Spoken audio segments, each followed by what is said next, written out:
Yo, as always, like, share, subscribe. Now let's just get into it.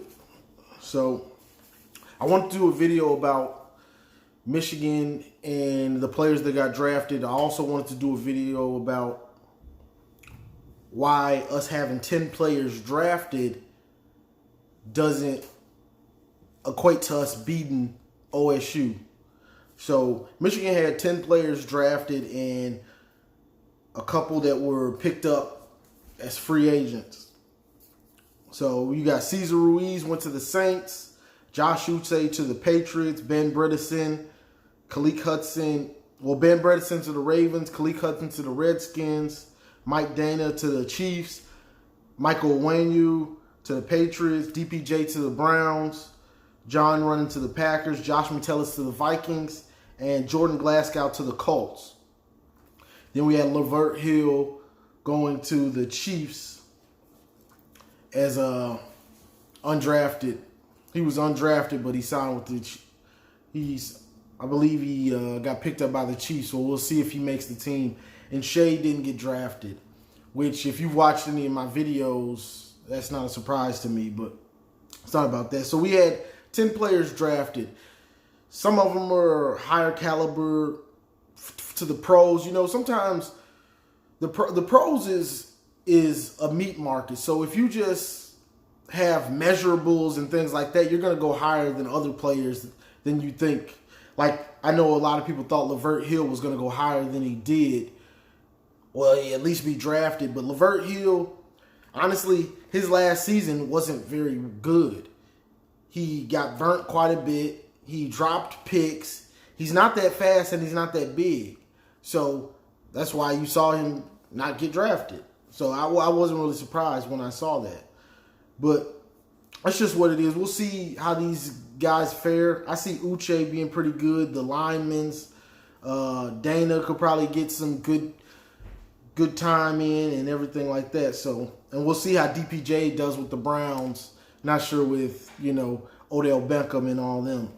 But what I really wanted to get into about how these players, why we don't see this carry over to OSU, because we don't have the most important position getting drafted or being great. And if you trying to, the most important position is quarterback. So if you just go back on and think about all the years that they've beaten us, which is a lot, when was the last time they didn't have a great quarterback? I was talking to my nephew earlier about this. If you go back from you got Fields, Dwayne Haskins, JT Barrett, Terrell Pryor, Braxton Miller, Terrell Pryor, Troy Smith, all these dudes were good, if not great, college quarterbacks by numbers, I guess you could say. So we haven't had a dude that's been like that. The last time we had a dude like that put up numbers like that was Denard Robinson. Even though OSU, we know they had an interim coach, but they had Braxton Miller. They still had talent. And Denard Robinson just put up numbers that game. And we also came very close with Devin Gardner. Devin Gardner could put a team on his back. So the thing that we're missing is a quarterback. And I know y'all gonna say, well, Don Brown, and this is my point on this. If you have a great quarterback that's going to continually move the chains and put up points, that's less time that their offense gets to be on the field. So you're killing the clock while you're moving the ball. So we have, like let's just say with Shea. Shea, okay, we put up points in the first half, like 20-some points. Then the second half, we don't do much, and there's 3 and outs. There's 3-4 drives of 3 and outs. So That's you getting the ball and taking like a minute off the clock and then giving it right back to them. But if you got a quarterback that's constantly picking up first downs, scoring points, that's less time that the OSU offense has to be on the field. So if you got a quarterback that's putting up points, those games when like we lose 56-39 or something like that,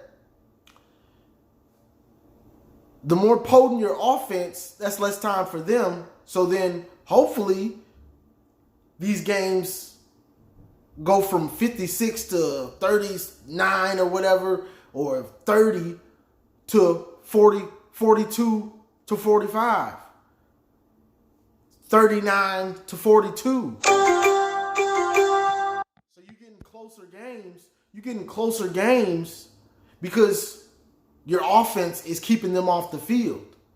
Because honestly, we know Don Brown will be here next year. If we don't have a great quarterback with Don Brown as the defensive coordinator, we're gonna get destroyed. Because he ain't gonna be able to slow him down. So our only hope to beat them is to have a great quarterback that can put up 40, 50 points and score with them and also keep their offense off the field. If we don't have that, then we just ain't gonna beat them. At least not with Don Brown. Now maybe if we get a new defensive coordinator and he understands how to scheme against them, then we might not need a great quarterback. But if you want to get to the playoff and you want to try to win championships, you need a great quarterback. I want to get to the playoff. I'm not just happy. I mean, winning the Big Ten is the first step, but the playoff is the goal for me. If you make the playoff, you probably done won the Big Ten. Who was in the playoff last year? What did you have? You had Clemson. Clemson with Trevor Lawrence, great quarterback, already won a championship. Jalen Hurts won a championship with Bama, great college quarterback. Justin Fields, first year starter, putting up numbers, great college quarterback. And then you got LSU with Joe Burrow, probably the best quarterback of all time, the best college quarterback of all time statistically. Dude was a monster. So it just comes down to that. We can talk about recruiting and all that, but until we get the most important position on the field, quarterback, until we get a real difference maker at that position, it's going to be like it is. You're going to get destroyed. They're going to be putting up 50 and 60 because we don't have a potent enough offense. We don't have that dude. Okay, they putting up 45, 50. Okay. Defense, no matter what, know what? Defense, hold them to 42. And I got this. Just give me one stop and we're going to win this game. We ain't got that. We ain't had that. When we get that, then you will see us beating them. But until that happens, it's just going to be kind of how it is. Because Don Brown's going to give up about 50 to them.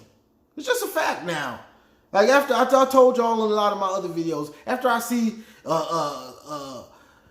see tendencies and I see you do something a couple times, I stop looking at it as this is just a 1 year. Nah, this is a trend of him getting destroyed by them.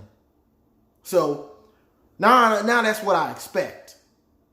So until we get a quarterback that can match what they're going to do on offense, we just gonna be trying to make it look manageable. 40 to 60, still putting up 40 and still losing by 20.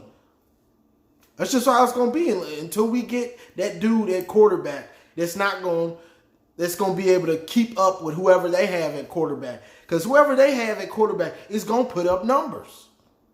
So you can go and look at the recruiting rankings and we got these, which we had players drafted, but they're not as high caliber as some of their players. But until we get that quarterback, we all just wasting our breath. Because that's the most important position, and that's a position that they're going to have a great player at. That's why they put up numbers. That's why they go to the Big Ten championship every year. That's why they go to the playoff. They got that dude at quarterback. So I just wanted to address that because it's just what it is. Like, we talking about recruiting and all that. We get players. We get pretty good players. But what's the position that we haven't had a difference maker in so long? A real difference maker. Like, now, 2016, if Jake Rudock would have probably came back, we might have would have had a real chance. We probably would have beat them. But he didn't come back. We had to deal with Weldon Spate. I mean, Jake Rudock was a senior, didn't have any more years of eligibility, so then we get Weldon Spate. He plays horrible in the game, and we end up losing, even though we dominated him for most of the game. So it's just about having that dude at quarterback. Until we get that, it's going to be what it is. Now, hopefully, the light at the end of the tunnel right now, hopefully, Dylan or Joe, McNamara, and the prodigal son, the way everybody talks, J.J. McCarthy. Hopefully one of these dudes is that dude. But who knows if it's just the quarterback? Is it maybe Harbaugh is too tough on quarterbacks and he makes them scared? He don't know. Harbaugh might not know how to handle these quarterbacks and get the best out of them in college. That could be a problem too. But we'll see. We'll see. Because we all know Shea wasn't that. He just wasn't that type of dude. But we're going to find out. I mean, it ain't much to say. But that's how I feel. Until we get a quarterback, all that recruiting and all that, you going to need unbelievable defense to beat OSU and not have that dude at quarterback. You're going to need just a ridiculous defense. But this is college, so even if your defense is great, you're going to give up some points. The game is played too wide open and fast. That's just how it is. So hopefully we got that dude, and that's what we need. And until we get that, it's going to be ugly for us. So that's all I got for today, y'all. Like, share, subscribe, and let me know in the comments what y'all think. Is it Joe? Is it Dylan? Is it J.J. McCarthy? Who do y'all think that maybe can be that dude at quarterback? But like, share, subscribe. And as always, go blue.